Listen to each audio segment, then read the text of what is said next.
Hello everyone, welcome to Siddhi Mains Initiative.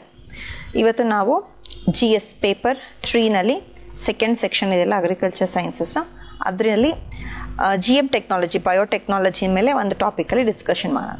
Okay, this is 2014 question actually, but ನನಗೆ important ಅಂತ ಅನ್ನಿಸ್ತು ಯಾಕಂದರೆ ಇದು ರೀಸೆಂಟ್ ಟೆಕ್ನಾಲಜೀಸ್ ಅಲ್ವಾ, ಸೊ ಅದಕ್ಕೋಸ್ಕರ ಇದು ತೊಗೊಂಡಿದ್ದೀನಿ. So it was a 12 markers question. Explain the term recombinant DNA. Write a note on the applications of recombinant DNA technology. So, recombinant DNA ಎಂದರೇನು ಕನ್ನಡದಲ್ಲೂ ಅದೇ ಇದೆ ಕ್ವೆಶನ್ನು. RTD ಅಂದರೆ recombinant DNA ಟೆಕ್ನಾಲಜಿದು ಬಳಕೆಗಳನ್ನು ಕುರಿತು ಒಂದು ಟಿಪ್ಪಣಿ ಬರೆಯಿರಿ. ಸೊ ನಾವು ಬರೀ ಇಲ್ಲಿ recombinant DNA ಟೆಕ್ನಾಲಜಿ ಅಂದರೆ ಏನು ಅಂತ ಹೇಳೋದಲ್ಲ, ಅದ್ರ ಬಗ್ಗೆ ಫುಲ್ ಎಕ್ಸ್ಪ್ಲೇನ್ ಮಾಡಬೇಕು. ಸೊ ಅದರಿಂದ ಬರೀ ಡೆಫಿನಿಷನ್ ಹೇಳಿದ್ರೆ ಸಾಕಾಗಲ್ಲ. ಸೊ ಅದಕ್ಕೋಸ್ಕರ ಅಪ್ರೋಚ್ ಹೇಗಿರುತ್ತೆ, ಇಂಟ್ರೊಡಕ್ಷನಲ್ಲಿ ನಾವು what is recombinant D N A technology definition ಹೇಳ್ತೀವಿ ಇಂಟ್ರೊಡಕ್ಷನಲ್ಲಿ, ಬಟ್ ಬಾಡಿ ಪಾರ್ಟಲ್ಲಿ ನಾವೇನು ಮಾಡ್ತೀವಿ, ಎಕ್ಸ್ಪ್ಲೈನ್ ಮಾಡ್ತೀವಿ ವಾಟ್ ಇಟ್ ಇಸ್ ಅಂತ. So the steps involved in recombinant D N A production, so ಆ ಸ್ಟೇಜಸ್ನ ನಾವು ಹೇಳ್ತೀವಿ. ನೆಕ್ಸ್ಟ್ ಅವ್ರು ಕೇಳಿರೋ ಹಾಗೆ applications of recombinant D N A technology, so ಅದ್ರ ಬಗ್ಗೆ ನಾವು ಮಾತಾಡ್ತೀವಿ. Conclusion, way forward. Okay, recombinant DNA technology ಅಂದರೆ ಏನು? It is defined as, this is a standard definition, it is defined as joining together of DNA molecules from different organisms. So ಬೇರೆ different ಆರ್ಗ್ಯಾನಿಸಮ್ಸಿಂದ D N A ಮಾಲಿಕ್ಯೂಲ್ಸ್ನ cut ಮಾಡಿಕೊಂಡು ಅದನ್ನ join ಮಾಡೋದು. ಆ join ಆಗಿರುವಂಥ ಮಾಲಿಕ್ಯೂಲ್ನ we will insert it into a host organism. ಇನ್ನೊಂದು ಆರ್ಗ್ಯಾನಿಸಮಿಗೆ ಆ ಜಾಯಿಂಟ್ ಮಾಲಿಕ್ಯೂಲ್ನ ಇನ್ಸರ್ಟ್ ಮಾಡೋದು. ಓಕೆ, ಏನಕ್ಕೆ? To produce new genetic combinations. ಆಯಿತಾ, ಹೊಸ ಜೆನೆಟಿಕ್ ಕಾಂಬಿನೇಷನ್ಸ್ನ ನಾವು ಪ್ರೊಡ್ಯೂಸ್ ಮಾಡೋದಕ್ಕೆ. ಅದನ್ನು ನಾವು ಎಲ್ಲಿ ಯೂಸ್ ಮಾಡ್ತೀವಿ? That are of value to science, medicine production, agriculture as well as industrial production. Okay, so ಹಾಗಾಗಿ ಎರಡು ಡಿಫ್ರೆಂಟ್ ಆರ್ಗ್ಯಾನಿಸಮ್ಸಿಂದ ನಾವು ಡಿ ಎನ್ ಎನ ಕಟ್ ಮಾಡಿ ಅವೆರಡನ್ನ ಜಾಯಿನ್ ಮಾಡಿ ಆ ಹೊಸದಾಗಿ ಫಾರ್ಮ್ ಆಗಿರೋಂಥ ಡಿ ಎನ್ ಎನ ನಾವು ಇನ್ನೊಂದು ಹೋಸ್ಟ್ ಸೆಲ್ಲಿಗೆ ನಾವು ಹಾಕಿದಾಗ ಅದರದ್ದು ಅಪ್ಲಿಕೇಶನ್ಸ್ ನಾವು ಎಲ್ಲೆಲ್ಲಿ ಅಪ್ಲೈ ಮಾಡ್ತೀವಿ? Science, medicine, agriculture as well as industrial ಅಪ್ಲಿಕೇಶನ್ಸಲ್ಲಿ ನಾವು ಅದನ್ನ ಯೂಸ್ ಮಾಡ್ತೀವಿ. So this process is called recombinant D N A technology. ಅದರಲ್ಲಿ ಏನೇನು ಸ್ಟೆಪ್ಸ್ ಇನ್ವಾಲ್ವ್ ಆಗಿದೆ? ಸೊ ಅದರಲ್ಲಿ ಒಟ್ಟು 5 ಸ್ಟೆಪ್ಸ್ ಇದೆ.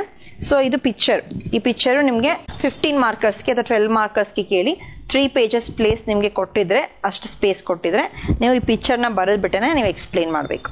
ಸೊ ಫಸ್ಟ್ ಸ್ಟೇಜ್ ಏನು? Isolation of genetic material. So genetic ಮಟೀರಿಯಲ್ನ ಯಾವುದಾದ್ರು ಒಂದು ಬ್ಯಾಕ್ಟೀರಿಯಮಿಂದ ಇಲ್ಲಿ ನಾವು ಬ್ಯಾಕ್ಟೀರಿಯಂ ಎಕ್ಸಾಂಪಲ್ ತೊಗೊಂಡಿದ್ದೀವಿ. So this is agrobacterium tumefaciens. Okay, so it is usually used in genetically modified crops.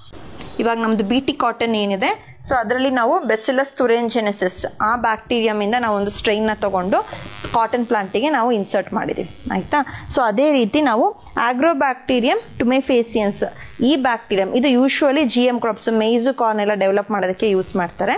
So ಇದರಿಂದ ನಾವು DNA ನಾವು ಕಟ್ ಮಾಡ್ಕೊತಾ ಇದ್ದೀವಿ ಒಂದು ಸೆಗ್ಮೆಂಟ್ನ. Okay, so this is isolation of genetic material. So ಇದ್ರ DNA ನಾವು ಒಂದು ಕಟ್ ಮಾಡ್ಕೊಳ್ತೀವಿ. Next cutting of DNA at specific locations, increasing the GN copies. So cutting of DNA specific locations ಅಂದರೆ ನಾವು ಯಾವುದ್ರ ಜೊತೆಗೆ ಇಲ್ಲಿಂದ ಕಟ್ ಮಾಡಿಕೊಂಡು ಇನ್ನೊಂದು ಆರ್ಗ್ಯಾನಿಸಮ್ದು ನಾವು ಸೆಲ್ ಜೊತೆ, ಆ ಸೆಲ್ DNA ಜೊತೆ ನಾವು ಮಿಕ್ಸ್ ಮಾಡ್ಬೋದಲ್ವಾ? ಸೊ ಮಿಕ್ಸ್ ಮಾಡಬೇಕಲ್ವಾ? ಸೊ ಅದು ಆ ಇನ್ನೊಂದು ಸೆಲ್ ಯಾವ ಸೈಟು ಇಲ್ಲಿ ನಾವು ಕಟ್ ಮಾಡ್ಕೊಂಡ್ವಿ. ನೆಕ್ಸ್ಟು ಇದನ್ನು ಈ ಒರಿಜಿನಲ್ ಸೆಲ್ ಇದೆಯಲ್ಲ, ಈ ಕಟ್ ಮಾಡಿರೋ ಪೀಸ್ನ ಈ ಸೆಲ್ಲಿಗೆ ನಾವು ಜಾಯಿನ್ ಮಾಡ್ತಾ ಇದ್ದೀವಿ. Okay, so this is one more host cell ಅಥವಾ ವೆಕ್ಟರ್ ಸೆಲ್ ಅಂತ ಹೇಳ್ಬೋದು. This is the DNA containing the gene of interest. Okay, so ಈ ಪೋರ್ಷನ್ ಏನಿದೆ ಅದು ನಾವು ಇಲ್ಲಿಂದ ಕಟ್ ಮಾಡ್ಕೊಂಡಿದ್ದೀವಿ. ಈ ಪೋರ್ಷನ್ ಏನಿದೆ ನಾವು ಯಾವ ಸೆಲ್ಲಿಗೆ ಅಥವಾ ಯಾವ ಪ್ಲಾಂಟಿಗೆ ನಾವು ಇನ್ಸರ್ಟ್ ಮಾಡಬೇಕು ಅಂತಿದ್ದೀವಿ, ಹೋಸ್ಟ್ ಸೆಲ್ಲಿಗೆ, ಆ DNA ನಾವು ಈ ಪೋರ್ಷನ್ ತೊಗೊಂಡಿದ್ದೀವಿ. ಸೊ ಆ ಹೋಸ್ಟ್ ಸೆಲ್, ಆ ಹೋಸ್ಟ್ ಪ್ಲಾಂಟ್ ಅಥವಾ ಹೋಸ್ಟ್ ಆರ್ಗ್ಯಾನಿಸಮ್ಸ್ದು DNA ಜೊತೆ ಈ ಬ್ಯಾಕ್ಟೀರಿಯಾದು DNA ನಾವಿಲ್ಲಿ ಫ್ಯೂಸ್ ಮಾಡ್ತಾ ಇದ್ದೀವಿ. ಓಕೆ, ಸೊ ನೆಕ್ಸ್ಟು ಫ್ಯೂಸ್ ಮಾಡಿದ್ಮೇಲೆ that is joining of DNA fragments by ligation. ಆ ಪ್ರೋಸೆಸ್ಸಿಗೆ, ಫ್ಯೂಸ್ ಮಾಡೋ ಪ್ರೋಸೆಸ್ಸಿಗೆ ಲೈಗೇಷನ್ ಅಂತ ಹೇಳ್ತಾರೆ. Next insertion of DNA into the host cell. So ಯಾವಾಗ DNA ಫುಲ್ ನಾವು ಫ್ಯೂಸ್ ಮಾಡಾಯಿತು ಅದನ್ನು ನಾವು ಹೋಸ್ಟ್ ಸೆಲ್ಲಿಗೆ ಹಾಕಿ ಅದನ್ನು ಮತ್ತೆ ನಾವು ಪ್ಲಾಂಟಿಗೆ ನಾವು ಇಂಜೆಕ್ಟ್ ಮಾಡ್ತೀವಿ. ಸೊ ಇದು ನಾವು BT ಕಾಟನ್ ಡೆವಲಪ್ ಮಾಡೋದು ಇದೇ ರೀತಿ.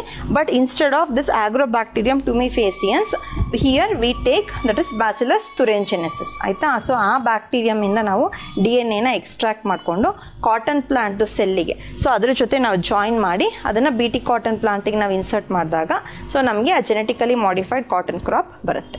ಓಕೆ, ಸೊ ಒಟ್ಟು 5 ಸ್ಟೇಜಸ್ ಇದೆ. ಸೊ ಆ ಪಿಕ್ಚರ್ ನೀವು ಬರೆದುಬಿಟ್ಟು ನೆಕ್ಸ್ಟ್ ಸ್ಟೇಜಸ್ನ ಎಕ್ಸ್ಪ್ಲೇನ್ ಮಾಡಬೇಕು. ಸೊ ಫಸ್ಟ್ ಸ್ಟೇಜಲ್ಲಿ ಏನಾಗುತ್ತೆ, in the first step of RDNA ಅಂದರೆ recombinant DNA technology, we have to isolate the desired DNA in its pure form. Isolation of desired DNA ಅಂದರೆ ಯಾವುದಿಲ್ಲಿ ನಾವು ಇದು ನೋಡ್ಸಿದ್ವಲ್ಲ ಬ್ಯಾಕ್ಟೀರಿಯಮು ಇದು. ಸೊ ಇದು ಬ್ಯಾಕ್ಟೀರಿಯಾ, ಈ ಬ್ಯಾಕ್ಟೀರಿಯಾದಲ್ಲಿ ಏನಿದೆ ಇದು DNA ಇದೆ ಆಯಿತಾ. ಸೊ ಈ ಪೋರ್ಷನ್ ಏನಿದೆ ಇದು DNA ಅಲ್ಲ, it is called plasmid. This is plasmid. Plasmid ಅಂದರೆ ಏನು, it is a portion in micro organisms especially few bacterias. Okay, so ಅದರಲ್ಲೂ ಕೂಡ DNA ಇರುತ್ತೆ, ಅದಲ್ಲದಲ್ಲೇ ಜೊತೆಗೆ ಬೇರೆ ಕ್ರೋಮೋಸೋಮಲ್ DNA ಕೂಡ ಇರುತ್ತೆ ಆಯಿತಾ. ಸೊ ನಾವು ಕ್ರೋಮೋಸೋಮಲ್ DNA ತಗೊಳ್ಳಲ್ಲ, ಇಲ್ಲಿ ಪ್ಲಾಸ್ಮಿಡ್ DNA ಕನ್ಸಿಡರೇಷನಿಗೆ ತೊಗೊಳ್ತೀವಿ. ಸೊ ಇದನ್ನು ನಾವು ಸಪ್ರೇಟ್ ಮಾಡ್ಕೊಳ್ತೀವಿ.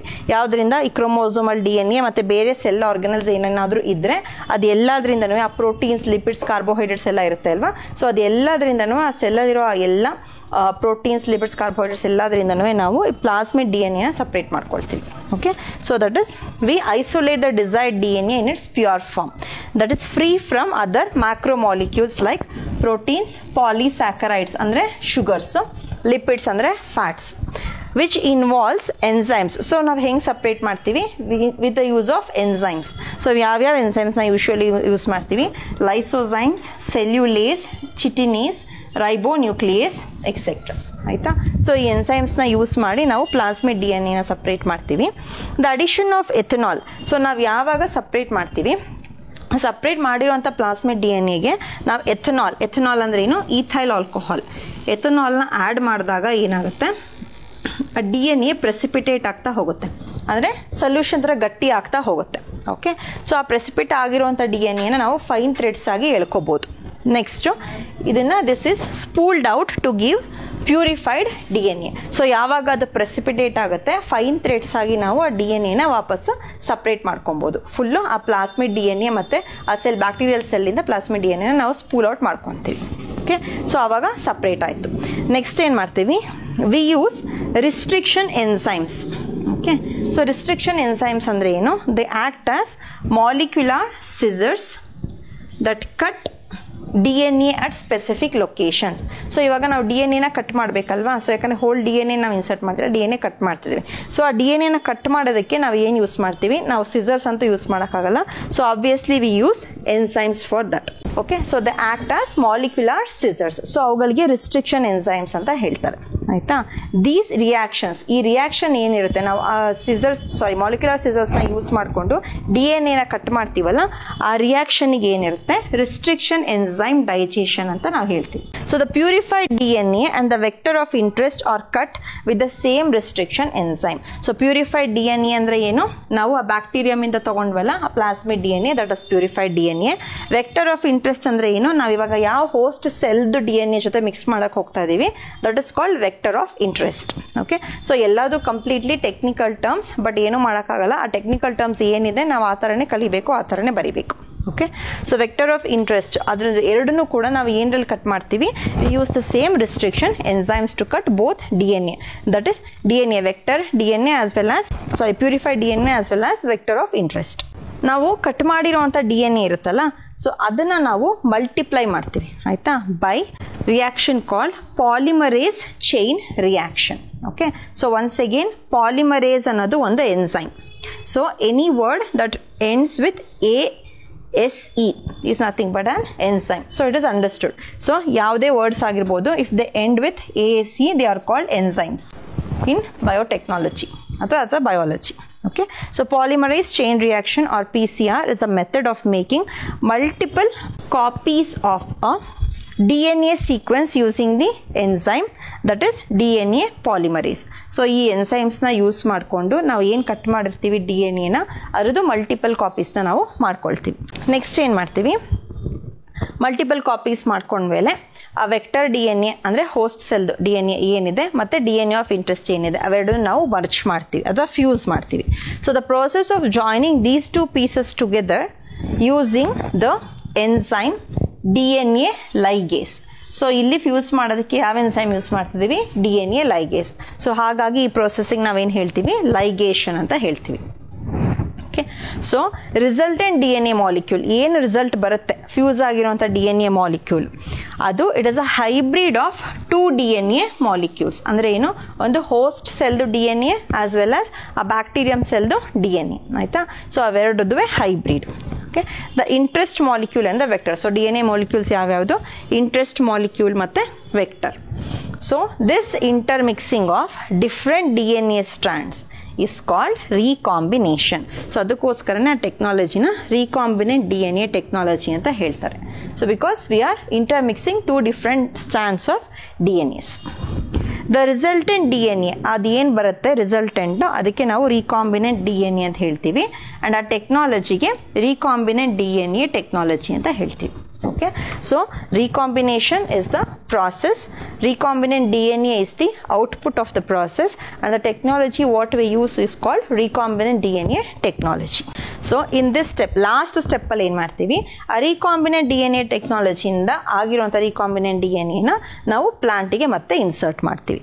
So this recombinant DNA is introduced into the host cell, mostly a bacterial cell.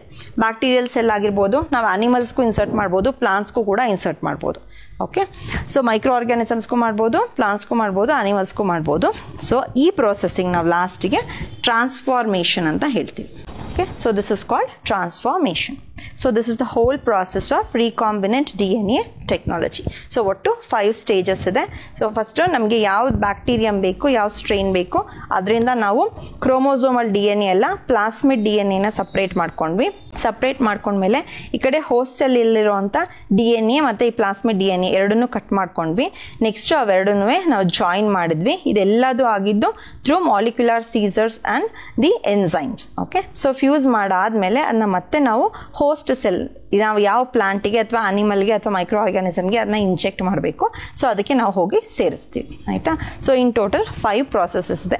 ಕೆಲವು ಕಡೆ 4 ಸ್ಟೇಜಸ್ ಕೊಟ್ಟಿದ್ದಾರೆ, ಇನ್ನು ಕೆಲವು ಕಡೆ 6 ಸ್ಟೇಜಸ್ ಕೊಟ್ಟಿದ್ದಾರೆ, 5 ಸ್ಟೇಜಸ್ಸು ಕೂಡ ಕೊಟ್ಟಿದ್ದಾರೆ.